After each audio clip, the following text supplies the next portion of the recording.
Mark 15. Very early in the morning, the chief priests, with the elders, the teachers of the law, and the whole Sanhedrin, reached a decision. They bound Jesus, led him away, and handed him over to Pilate. "Are you the king of the Jews?" asked Pilate. "Yes, it is as you say," Jesus replied. The chief priests accused him of many things. So again Pilate asked him, "Aren't you going to answer? See how many things they are accusing you of."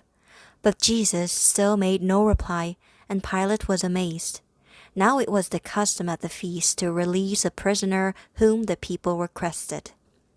A man called Barabbas was in prison with the insurrectionists who had committed murder in the uprising. The crowd came up and asked Pilate to do for them what he usually did. "Do you want me to release to you the king of the Jews?" asked Pilate, knowing it was out of envy that the chief priests had handed Jesus over to him. But the chief priests stirred up the crowd to have Pilate release Barabbas instead.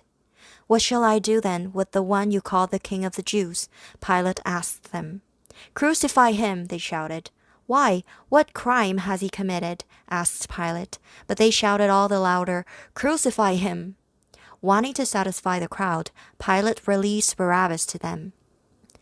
He had Jesus flogged and handed him over to be crucified. The soldiers led Jesus away into the palace, that is the praetorium, and called together the whole company of soldiers. They put a purple robe on him, then twisted together a crown of thorns and set it on him. And they began to call out to him, "Hail, King of the Jews!" Again and again they struck him on the head with a staff and spit on him.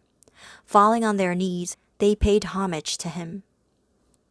And when they had mocked him, they took off the purple robe and put his own clothes on him. Then they led him out to crucify him. A certain man from Cyrene, Simon, a father of Alexander and Rufus, was passing by on his way in from the country, and they forced him to carry the cross. They brought Jesus to the place called Golgotha, which means the place of the skull. Then they offered him wine mixed with myrrh, but he did not take it. And they crucified him. Dividing up his clothes, they cast lots to see what each would get. It was the third hour when they crucified him. The written notice of the charge against him read, "The King of the Jews." They crucified 2 robbers with him, one on his right and one on his left.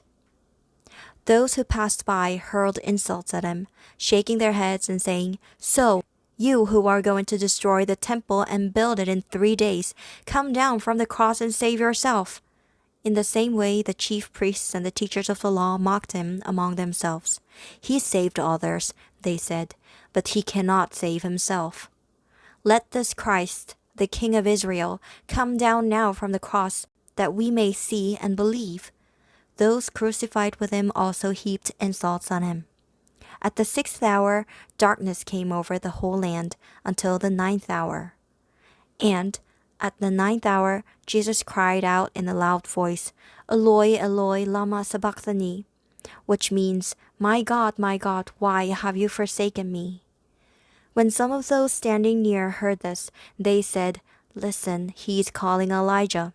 One man ran, filled a sponge with wine vinegar, put it on a stick, and offered it to Jesus to drink. "Now leave him alone. Let's see if Elijah comes to take him down," he said.